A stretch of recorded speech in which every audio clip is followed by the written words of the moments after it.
ఓం మహాగణపతే నమః. జూన్ మాసంలో ద్వాదశ రాశుల వారికి ఉన్నటువంటి ఫలితాలు మనం చూసినట్టయితే, ఈ మాసంలో ఉన్నటువంటి గ్రహస్థితిని ముందుగా గమనించినట్టయితే మనకి గురువు జూన్ 2వ తేదీ నుంచి కర్కటక రాశిలోకి సంచారం చేస్తున్నాడు. ఇది ఒక ముఖ్యమైనటువంటి సంచారము. ఉచ్చ స్థితిలోకి సంచారం చేస్తున్నాడు. అదేవిధంగా శుక్రుడు మనకు 9వ తేదీ వరకు మిథునంలో ఉంటాడు. తర్వాత కర్కటక రాశిలోకి సంచారం అనేది ఉంటుంది. రవి మనకు 15 వరకు దాదాపు వృషభ రాశిలో సంచారము, తర్వాత మనకి మిథున రాశిలో సంచారం అనేది ఉంటుంది. కుజుడు దాదాపు జూన్ 20 వరకు మేషరాశిలో సంచారము, తర్వాత వృషభ రాశిలో సంచారం. బుధుడు వచ్చేసి జూన్ 2 వరకు మిథున రాశిలో సంచారము, ఆ తర్వాత కర్కటక రాశిలో సంచారం అనేది ఉంటుంది. శని మీన రాశిలోను, రాహు కుంభరాశిలోను, కేతు సింహరాశిలోను సంచారం ఉంటుంది.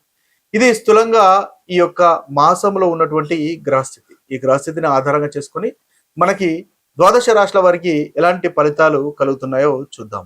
మీనరాశి వారికి జూన్ మాసంలో ఉన్నటువంటి ఫలితాలు కనుక మనం చూసినట్టయితే, ముందుగా మీనరాశి వారికి ఉన్నటువంటి గ్రహస్థితిని గమనించినట్టయితే మీనరాశి వారికి అనుకూలమైనటువంటి ఫలితాలే అధికంగా కనిపిస్తున్నాయి. అనుకూలమైనటువంటి గ్రహాలే అధికంగా ఉన్నాయి. ముఖ్యంగా రవి 1 నుంచి 15వ తేదీ వరకు చాలా చక్కగా అనుకూలంగా ఉన్నాడు.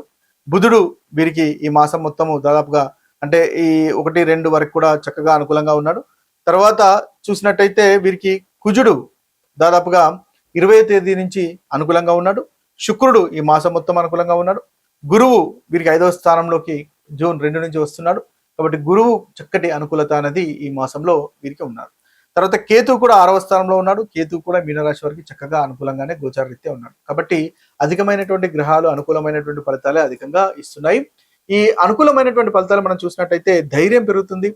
ముఖ్యంగా రవి వల్ల మొదటి 15వ తేదీ వరకు ధైర్యం పెరుగుతుంది, కమ్యూనికేషన్ పెరుగుతుంది. దగ్గర ప్రయాణాలు ఉన్నా కూడా చక్కగా అనుకూలంగా ఉంటాయి. కుటుంబ సౌఖ్యం అనేది పెరుగుతుంది. ప్రయాణాల్లో ప్రయత్నంతో విజయం అనేది సాధించుకోగలుగుతారు. కుజుడు 2వ అధిపతి, 9వ అధిపతి 3వ స్థానంలో సంచారం చేస్తున్నాడు. కాబట్టి దగ్గరి ప్రయాణాలు ఉండే అవకాశాలు కనిపిస్తున్నాయి. ప్రయాణాలు కూడా సక్సెస్ఫుల్ గా ఉంటాయి. లక్ అనేది పెరుగుతుంది. మీకు ప్రాపర్టీకి సంబంధించిన విషయాల్లో అనుకూలంగా ఉంటుంది. శుక్రుడు చాలా చక్కగా ఉన్నాడు. కంఫర్టబుల్ లైఫ్, ఇంట్లో సుఖము, సౌఖ్యము, తృప్తికరమైన భోజనము, అదేవిధంగా చక్కటి వస్త్రధారణ ఉండే అవకాశాలు కూడా మనకు అధికంగా ఈ మాసంలో కనిపిస్తుంది.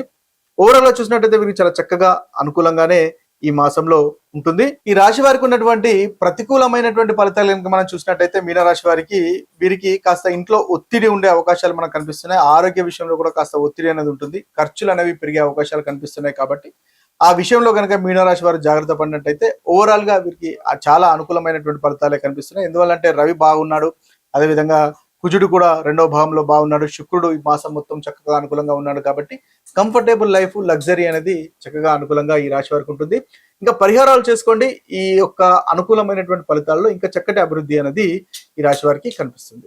జూన్ మాసంలో ఉన్నటువంటి పరిహారాలు కనుక మనం చూసినట్టయితే మేషరాశి వారికి రవి, అదేవిధంగా కుజుడు, శని, కేతువు ఈ 4 గ్రహాలు అంతగా అనుకూలంగా లేవు. కాబట్టి సూర్య నమస్కారాలు చేయండి. మంగళవారం హనుమంతుని పూజ చేయండి. శనివారము అదేవిధంగా దానం చేయండి, లేదా శనివారము హనుమంతుని దర్శించుకోండి. తద్వారా చక్కటి ఫలితాలు ఈ మేషరాశి వారికి కలుగుతాయి. ఇవి పరిహారంగా ఉంటుంది. ఇక వృషభ రాశి వారికి సంబంధించినటువంటి పరిహారాలు కనుక మనం చూసినట్టయితే, వృషభ రాశి వారికి రవి బాలేడు. ఈ యొక్క మాసంలో బుధుడు, కుజుడు, గురువు, రాహు, కేతు దాదాపు అధికమైనటువంటి గ్రహాలు వృషభ రాశికి అంతగా అనుకూలంగా లేరు. కాబట్టి ముఖ్యంగా విష్ణు సహస్రనామాలు పఠించండి, వినండి, సూర్య నమస్కారాలు చేయండి. రాహుకేతు ప్రభావం తగ్గడానికి ముఖ్యంగా హనుమంతుని ఆరాధించండి. శనీశ్వరుని ఆరాధించండి.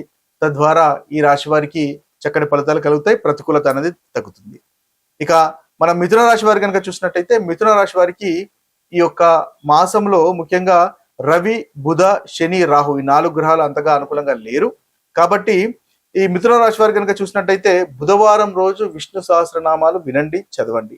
శనివారం రోజు నల్ల నువ్వులు దానం చేయండి. అదేవిధంగా ధ్యానము, మెడిటేషన్ చేయడం వల్ల మిథున రాశి వారికి చక్కగా ఉంటుంది. సూర్య నమస్కారాలు చేసే ప్రయత్నం చేయండి. ఇది మీకు చక్కటి పరిహారంగా పనిచేస్తుంది. ఇక మనం కర్కటక రాశి వారి కనుక చూసుకున్నట్టయితే, కర్కటక రాశి వారికి బుధ, గురు, శని, రాహు, కేతు ఈ 4 గ్రహాలు అంతగా అనుకూలంగా లేరు. కాబట్టి వీరు గురువారం రోజు ఏదైనా దానం చేయండి, మీకు పరిహారంగా పనిచేస్తుంది. అదేవిధంగా శనివారం హనుమంతుని ఆరాధించండి. తద్వారా మనకి కర్కటక రాశి వారికి చక్కటి పరిహారంగా పనిచేస్తుంది. ప్రతికూలమైనటువంటి ఫలితాలు తగ్గుతాయి. ఇక సింహరాశి వారి కనుక చూసినట్టయితే సింహరాశి వారికి మనకి బుధుడు, కుజుడు, గురు, శని, రాహు, కేతు ఈ గ్రహాలు అంతగా అనుకూలంగా లేరు. కాబట్టి మంగళవారం రోజు హనుమంతుని ఆరాధించండి, చక్కటి ఫలితాలు కలుగుతాయి. లేదా సుబ్రహ్మణ్య స్వామిని ఆరాధించండి. అది ఈ సింహరాశి వారికి ఈ యొక్క మాసంలో మంచి పరిహారంగా మీకు కలుగుతుంది. ప్రతికూలమైనటువంటి ఫలితాలు తగ్గుతాయి. ఇక కన్యారాశి వారి కనుక చూసినట్టయితే కన్యారాశి వారికి రవి, కుజ, శుక్ర, శని, కేతువులు అంతగా అనుకూలంగా లేరు. ప్రతిరోజు సూర్య నమస్కారం చేయండి.